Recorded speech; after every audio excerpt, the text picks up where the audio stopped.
It's dark for you. It's dark for me. Well, it's actually depending on where you are. The sun's probably out, but for me, it's dark. And this is the 6 most disturbing. You fucked up my intro, dude. 2 things you ever listened to Magdalena Bay. Their newest album is so fire. Also, I'm going on my first cruise by myself. Any suggestions on where I should go? Yeah, on land, my nigga. When the boat goes down, you're done. I just seen a video of a fucking, they discovered a 7-foot stingray, bro. They discovered a 7-foot stingray in the ocean.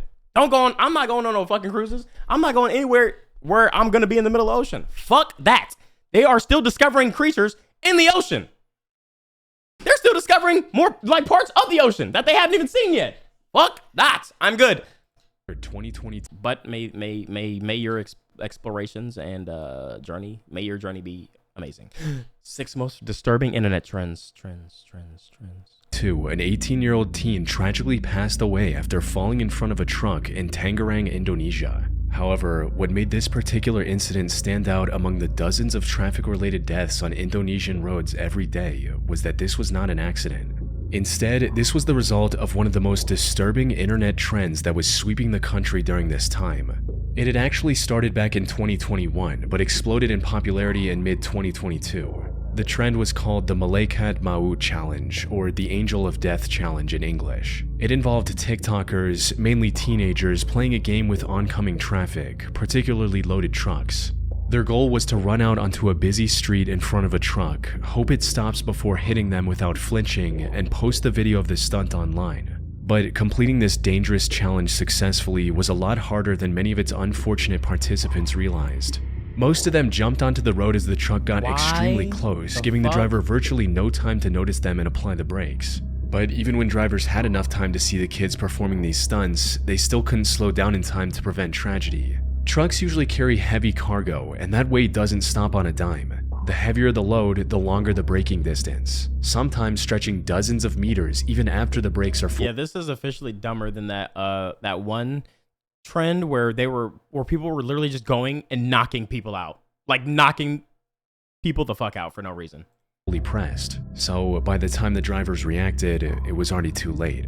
Not to mention the fact that this trend was also putting the truck drivers at risk, both physically and psychologically. For one of these cases, involving a 14-year-old participating in this challenge, the driver fled the scene, likely out of fear of facing criminal charges. If he had instead stopped and cooperated, the footage the teenager's friends captured for TikTok would have proven his innocence. What? But by running away, he turned himself into a hit-and-run suspect, potentially jeopardizing his job and even his freedom depending on the charges he received. That's fucked. Following the incident in Tangerang, Indonesian police acted quickly to prevent further tragedies. They managed to stop 14 more kids from attempting the same dangerous stunt that very day and continued to monitor the city over the upcoming months. That is crazy, bro. However, the attempts in Tangerang, Indonesia were only a small part of the global trend that cost several lives and left many others with life-altering injuries over the next year. Thankfully, TikTok eventually stepped in and removed all content related to the Angel of Death challenge. And since social media validation was the main reason participants took part in this dangerous trend, the platform's ban caused it to gradually fade into obscurity. That is so stupid. And this is at the bottom of the fucking list? Happy slapping. On the 21st of January 2005, the Tez magazine in the UK reported on a new trend spreading rapidly across the country, something they referred to as happy slapping. Contrary to its name, however, the trend was anything but happy. In essence, it involved people, often young adults or teenagers, going up to a random person, slapping them, recording their shocked reaction, and then sharing that video with others. That's literally like, it's crazy because like I said, there was a knockout trend where you walk up to people and punch them as hard as you can and try to knock them out, and then you post it. Personal camcorders and phones with cameras were becoming a lot more accessible during this time, allowing the attackers to record their crime and share it as something funny. These happy slapping videos were shared all over the internet for the whole world to see. As for how this trend initially started, some reports from the time linked them to violent— I was just thinking about it. Like, I was about to pull up a Jackass scene, bro. Jackass is fucking legendary, by the way. But niggas is dumb. TV shows like Jackass and Dirty Sanchez. A big difference between these shows and the happy slapping videos, however, was that everyone on TV consented to enduring the pain on camera. The people filming happy slapping videos, on the other hand, usually targeted complete strangers and bystanders for what they perceived as social clout. As a media expert from that time explained it, "What we see the kids watching these shows doing is thinking, well, maybe I could stage my own scenes of pain and humiliation along these lines. Then with happy slapping, people are drawn in as random victims rather than the kind of voluntary performances we get in the shows that are being copied. I think happy slapping has become a shortcut in the eyes of the slappers to fame and notoriety among the people who see the images circulated on the web or sent to them via their mobile phones." And while that was already bad enough on its own, things quickly took an even darker turn. As time went on, the recordings became increasingly violent, likely in an effort to outdo one another and stand out in the sea of dozens, if not hundreds, of similar videos. Things went from humiliating but physically harmless slaps to coordinated attacks resulting in permanent injuries. One of the worst cases of this happened on August 31st, 2009 in South London. A 67-year-old retired care worker named Ekram Haq left the mosque on Church Lane in Tooting, England after the evening prayer, where he was then approached by two boys, 15-year-old Hamza Lazai and 16-year-old Leon Elcock, wanting to make a happy slapping video. Things quickly spiraled out of control as neither of them held back, resulting in Ekram passing away a week later from a severe head injury he received during the incident. The two were eventually identified and arrested after police reviewed CCTV footage from a nearby camera. Both pled guilty to manslaughter, with Leon receiving a 4.5-year sentence and Hamza sentenced to 3.5 years in prison. The happy slapping trend as a whole eventually faded away after the UK and the surrounding countries started treating it as a significant threat to public safety, with France even criminalizing it and giving it a punishment of up to 5 years in prison. Bro, 4 years? I don't, like, a man lost his life. Fuck all Skullbreaker that. challenge. What? On February 14th, 2020, 12-year-old Parker Smith was invited by his friends to film what seemed like a harmless jumping contest with them. He agreed, and on camera jumped the highest he could, but instead of landing safely on his where they jump and then they kick your feet from under you. Feet, he fell backward and fractured his right arm. He was rushed to the hospital immediately and fortunately made a full recovery over the following weeks. However, what seemed like a simple accident turned out to be part of a disturbing internet trend his two friends were attempting to recreate. The so-called Skullbreaker challenge required 3 people to stand in a line and somehow convince the person in the middle to jump. As soon as they did, the 2 on the outside swept the legs of the one in the middle who was usually unaware of what was about to happen. This caused them to fall backward, usually on their head, which is where the trend got its name from. It started earlier that year after a video of 2 students from Spain doing it on their friend went viral on social media platforms like TikTok, prompting countless imitators to try and recreate its success. And, as you might imagine, the results were disastrous, with Parker being one of the lucky ones for walking away with just a fractured arm. Many others were knocked unconscious by the impact, suffered from severe concussions, and some even needed multiple stitches across their skull and face. The most devastating of these incidents happened on January 24, 2020 in Cherry Hill, New Jersey, when a group of 7th graders attempted the challenge in school. Unfortunately, the victim fell way too hard on their head, causing them to lose consciousness and have a seizure. He luckily survived the incident and eventually recovered without any permanent head trauma. However, his initial condition was bad enough that authorities arrested the other 2 13-year-old boys.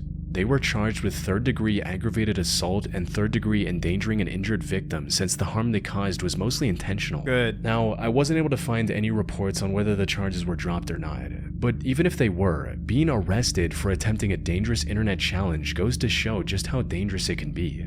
TikTok also stepped in and banned all videos of this challenge on their platform. Unfortunately, once something is on the internet, it never truly goes away. As evident from 2 girls finding videos of the Skullbreaker challenge, attempting it on one of their classmates, injuring them, and getting charged. They did it to a girl with special needs? For it in November 2022, more than 2.5 years after the original fad ended. Fortunately, there haven't been many reports of kids getting injured because of this challenge ever since. That's so dumb. Kia challenge. Oh. Near the end of 2020 and throughout 2021, authorities in Milwaukee, Wisconsin noticed a significant increase in car theft. What made this even stranger was the fact that the majority of these stolen vehicles were either from Kia or Hyundai, with theft of these particular cars doubling or even tripling in some areas compared to previous years. However, before investigators could determine the cause of this surge, the situation spiraled beyond their control in ways they could have never expected. Put simply, stealing Kia and Hyundai cars became an internet trend called the Kia Challenge. It began on July 12, 2022, when a video captioned "Kia Boys" went viral for demonstrating just how easy it was to steal Kia and Hyundai cars manufactured between 2011 and 2021. All a thief needed was a screwdriver. So fucking stupid, bro. What's this? Nah, Dante got me crying. Why did he post this? Oh, why did he post this, bro?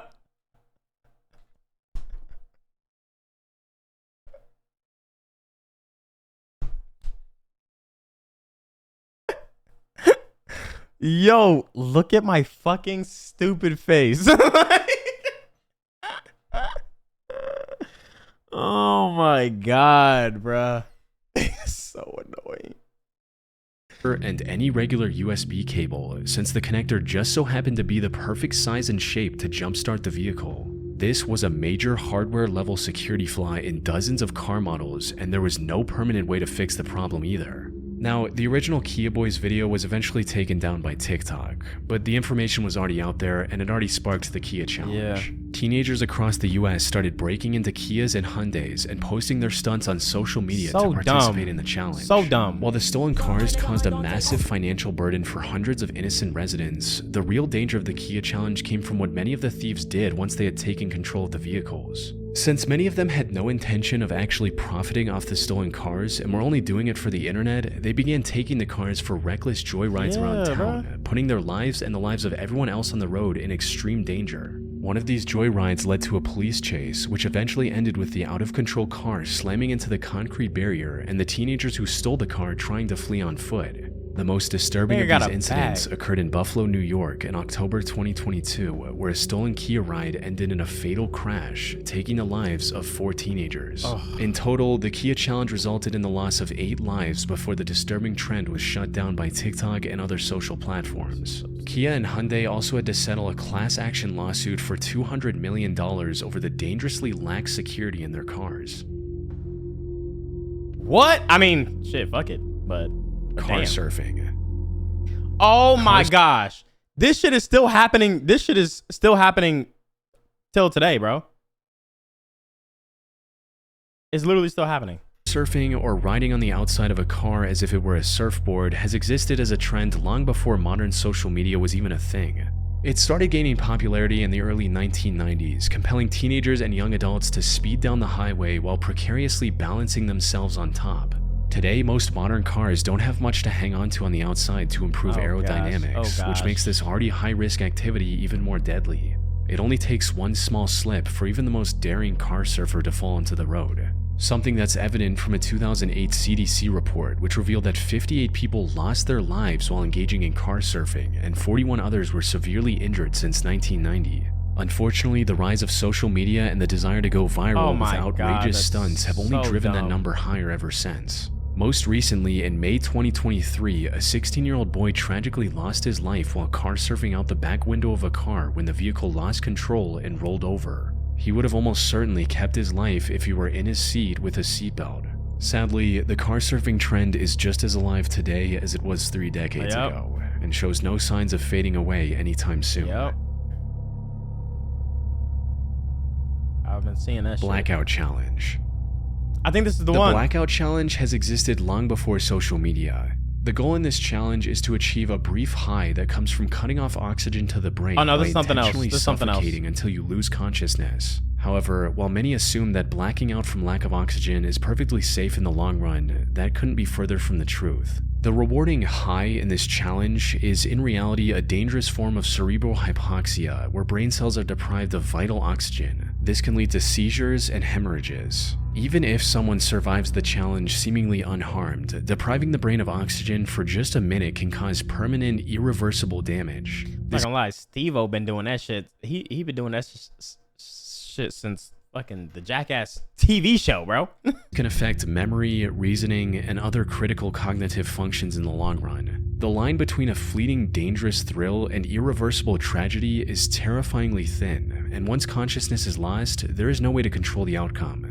not to mention the very real risk of the person never waking up again. Unfortunately, many who try to recreate this challenge are completely unaware of these dangers, resulting Who is doing that? Y'all 6-year-olds are doing this shit? in 82 people losing their lives between 1995 and 2007 alone. What makes this even worse is that almost all of these deaths were between the ages of 6 and 19. Much like other viral trends, young impressionable kids are especially drawn in, motivated by peer pressure or the need for validation, online or in real life. Validation. Which is why the resurgence of the blackout challenge through social media platforms like TikTok brought it to an even younger audience and left a devastating trail of victims. One of the most well-known cases is that of Nyla Anderson, a 10-year-old girl from Pennsylvania. Her family found her unconscious on the bedroom floor on the night of December 7, 2021. They rushed her to the nearby hospital. Unfortunately, it was already too late.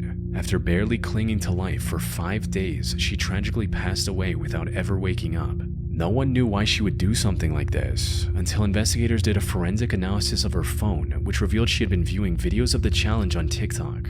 Another tragic instance happened in April 2022 when a 12-year-old boy from the United Kingdom named Archie Battersby suffered catastrophic brain damage after attempting the challenge and passed away months later. And these weren't isolated incidents either. Numerous other children, some as young as 8, suffered a similar— I'm pressing that nigga.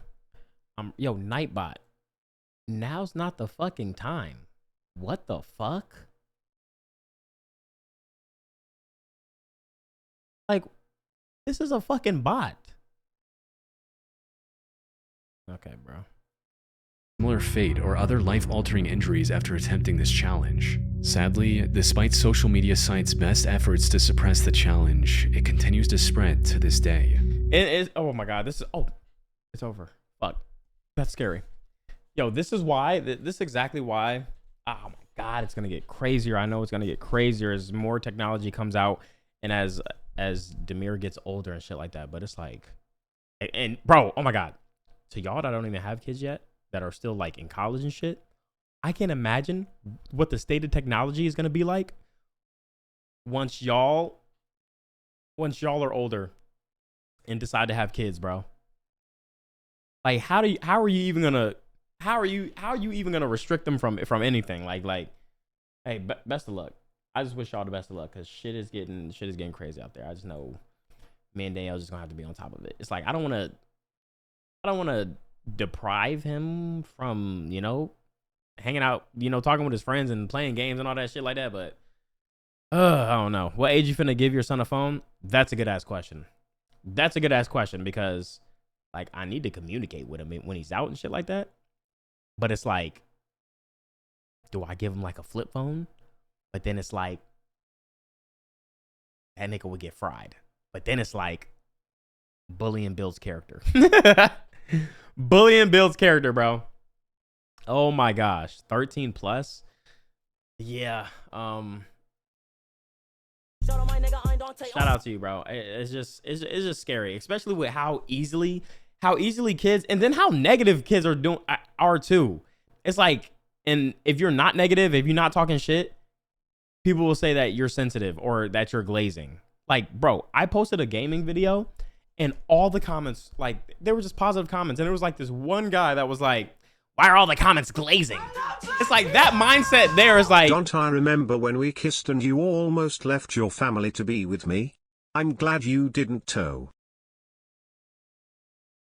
Like I was saying, it's like, now on the internet, if you see anything positive, you dick riding. Oh, you dick riding. Like, nigga, you can't show you. It's okay to just show love. It's okay to just go into a stream and be like, yo, man, love your streams. It's okay to go do a video and be like, been waiting for this, or like, you know, oh my god, I love this. You don't always got to be like, old ass nigga, boring ass nigga, L stream, boring video, dog shit. Like, or just try to I don't know, get a meme off. It's like, it gets old, bro. We get it. Oh my god, you're so edgy. You're so fucking edgy, bro. Dave, hey bruv, it's getting kind of late here. I'm sleepy weepy. Could you please react to my album, bruv? Chat, are we reacting to the album, dude? Chat, are we reacting to the album? Love you, man. Yo, you're glazing. You're glazing. J-Man, hey, you're glazing, dog. You're glazing, dog. Chat, are we reacting to the album? Yes or no? Oh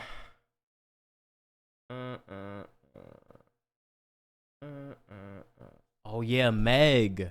I gotta check out the Meg song. I gotta check out the Meg. Hold on, let me check out this Megan. Megan!